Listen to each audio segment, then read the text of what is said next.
All right, everybody, we want to thank you very much for such a great turnout. My name is Michael Boot. I'm the Republican County Chairman of El Paso. Thank you all very much. So, just a little bit before I get to the governor, I want you to know that me and my team are breathing some life back into the El Paso County Republican Party. And we need your help, all right? I've got a great team. I've got my vice chair, Chia, my secretary, Nancy, several of our other party affiliates and candidates, Hector and Guadalupe. So they're going to need your help. We need your help to get out the vote. The governor is going to need your help to get out the vote, all right?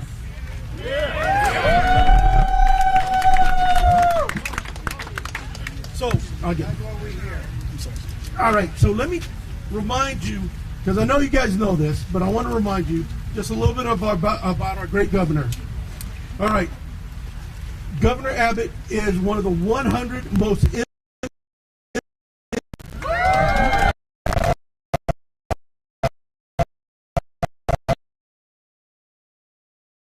so this is the first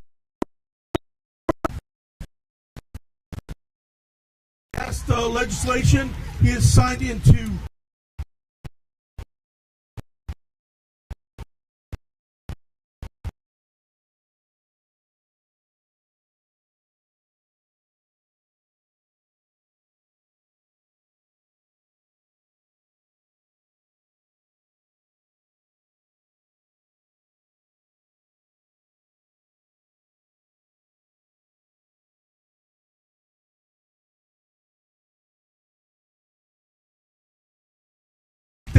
Texas has been named the best state for business in America.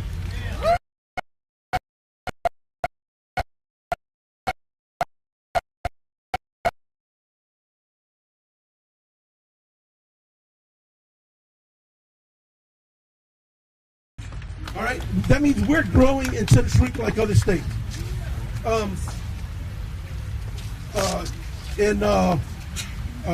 We have 54 Fortune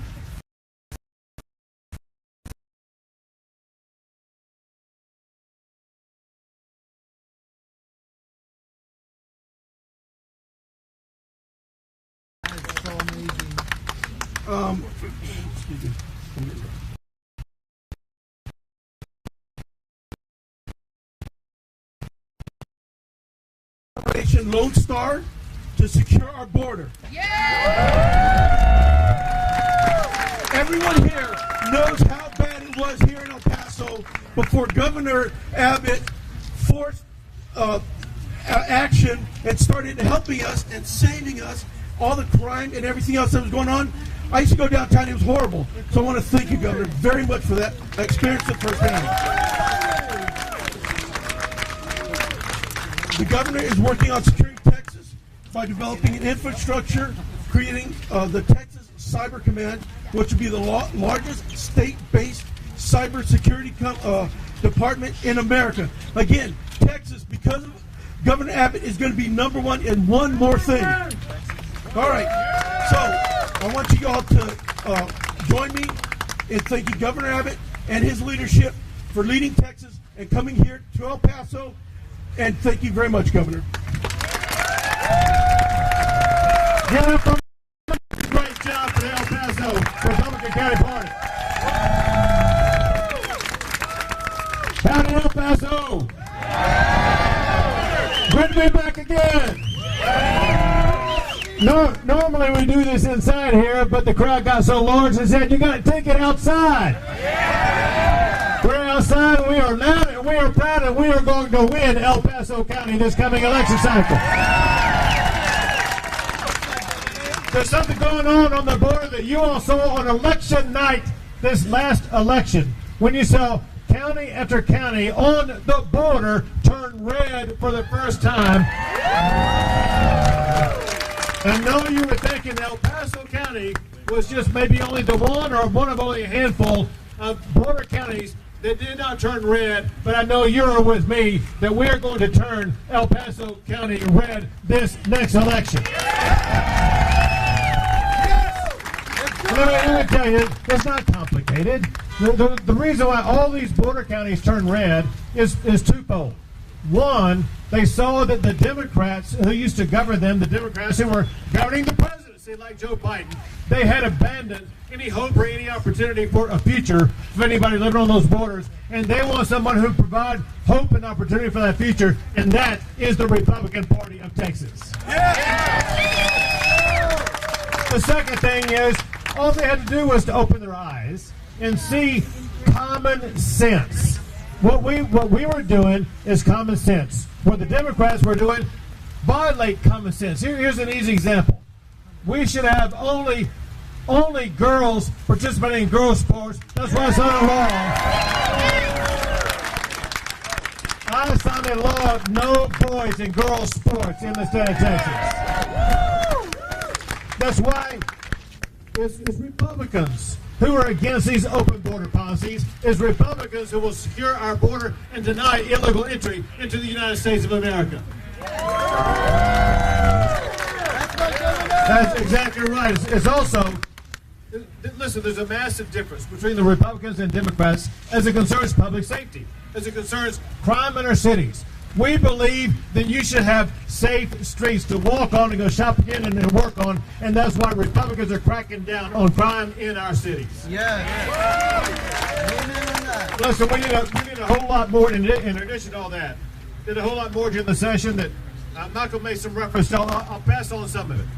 One is, for the first time ever, Texas joined the other Republican states across the country, and I signed the largest Day One school choice program in the history of the United States of America. Let me tell you what this does. So for those who don't understand all this, I want to boil it down for you. School choice, first of all, it empowers parents. Nobody knows a child better than a parent does. That parent knows if the child is succeeding or not succeeding back in that school. We want to empower those parents to choose the education pathway that's best for their child. Second, on special education, I'm going to come to that because I'm telling you, what we're providing this session is the largest increase ever for special education in the state of Texas. But second, know this, and that is, listen, on special education, the key part of it, but there's so much more. It's a subset. It's a subset. We'll visit with you in a second. What we're doing together on education, we're creating a design. Part of the design is focused on school choice. Part of it is that we provided the largest increase in education funding for public schools, more than $8 billion for public schools in the state of Texas. Third, as Michael made reference to, the largest teacher pay raise in the history of Texas. We want to make sure we are attracting and retaining the best and the brightest teachers in our classrooms for our students. And then curriculum.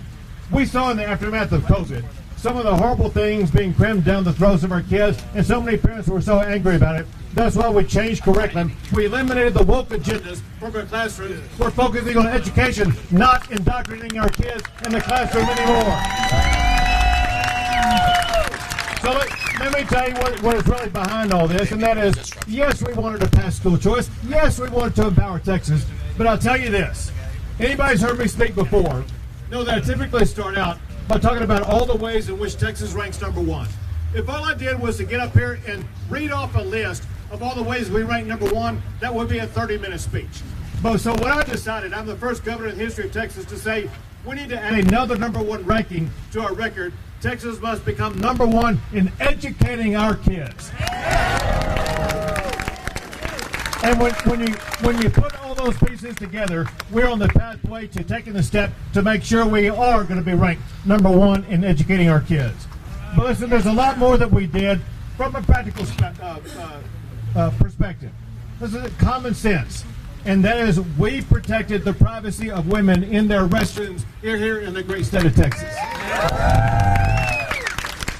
Listen, we passed the toughest law that bans foreign adversaries from being able to buy land in our state.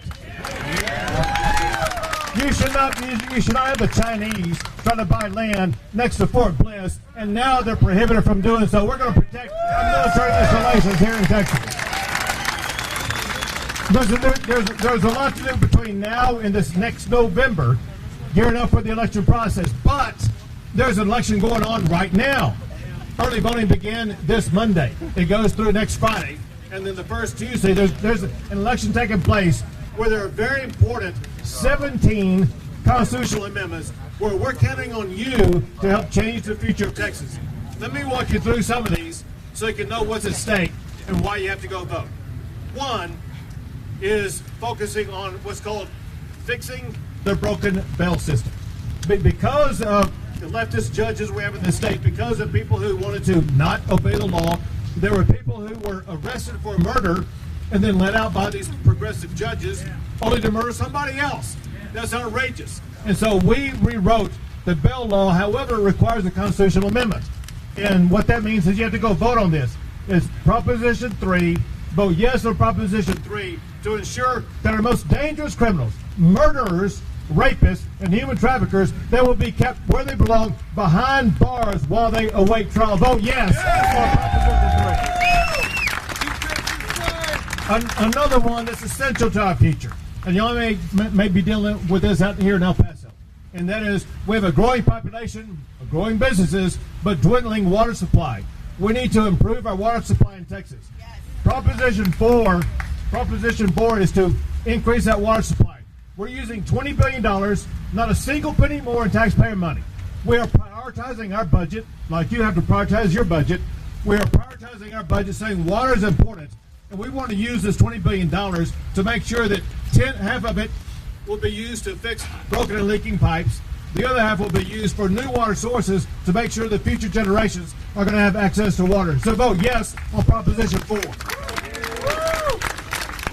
Another one, now this makes sense, right? We should only have voting in our elections United States citizens. Proposition 16 requires only U.S. citizens can vote in our elections. Vote yes on Proposition 16. Now I'm going to tell you there's a way you can oversimplify all this. I can go through all of these. However, you can just go vote yes on every single one of these 17 ballot propositions. And if you need a better reason why, I'll tell you this.